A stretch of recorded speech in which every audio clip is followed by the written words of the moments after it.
You know, this drives me nuts, but I have to get off my chest. Message to all of you presidential candidates. You're running to be my president. You're not running to be my pal. So don't think you are impressing me, explaining how you are not dressing up for me.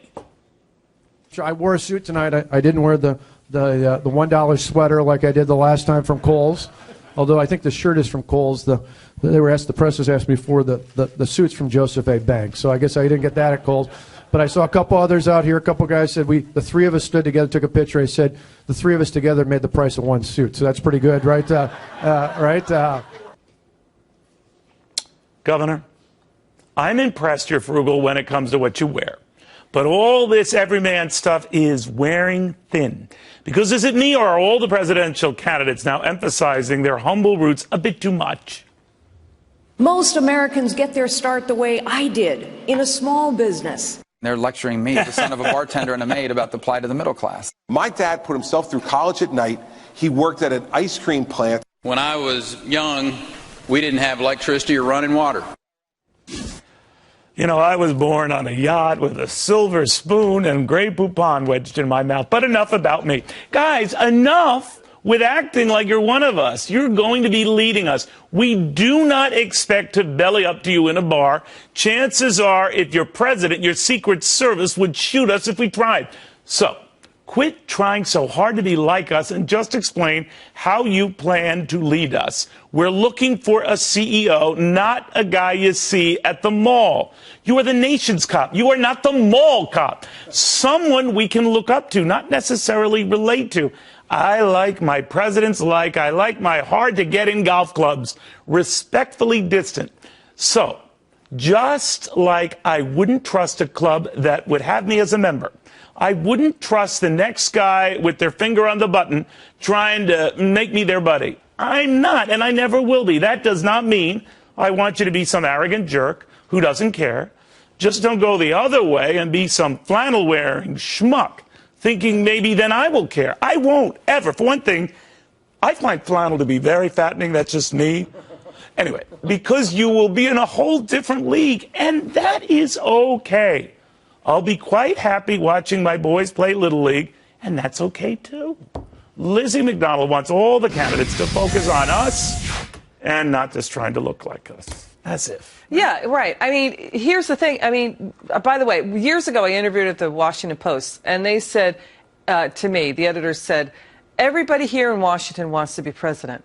There's a monumental, they said, quote, egoism to be president. And so, you know, anybody who is trying to be like the regular guy, they're really good at deceiving you. You'll be choosing a bad president if you're saying, oh, they're the regular guy, just like me, so I'm going to vote for them, right? Because what they've done is they've whipped a fastball by you. We all know that presidents and those who want to be president, they have to appeal to people and get their vote. But the one thing I always admired looking back on it, you and I, of course, can't remember this, when John Kennedy was running for president and campaigning, of all places, West Virginia. Now, look at him there. He's in a suit and tie talking to minors. That's probably at the time the equivalent of a $2,000 Saks Avenue suit. And right. He's with minors. But he wasn't going to pretend and dress up in you know, jeans or whatever was put the a mining hat on. Or look like these guys. Yeah, that's right. He just decided, this is who I am. I care about who you are, but I'm not going to dress like you to somehow win you over. And he won that primary. Yeah, he did. And, you know, here's the thing. We don't see Joe the Plumber on Mount Rushmore. Now, we like Joe the Plumber. We understand Joe the Plumber. We know what Joe the Plumber wants. But listen, the regular guy on the campaign trail wants to feel that he or she can connect to the candidate.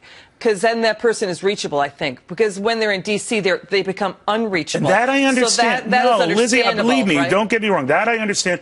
You don't want them, you know, the one thing you and I can remember Richard Nixon in a full, you know, two-piece suit, tie completely tied, walking along the shore of San Clemente. I admired that. I thought it would get hot, but I admired, but he was, you know, it was a little weird, but it's okay.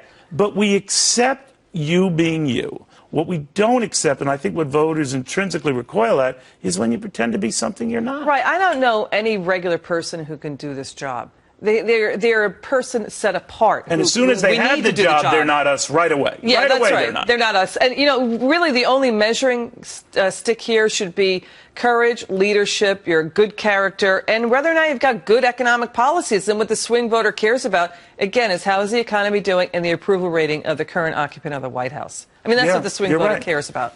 But you think about it, by that standard, then, Winston Churchill didn't look the part. Abraham Lincoln didn't look the part.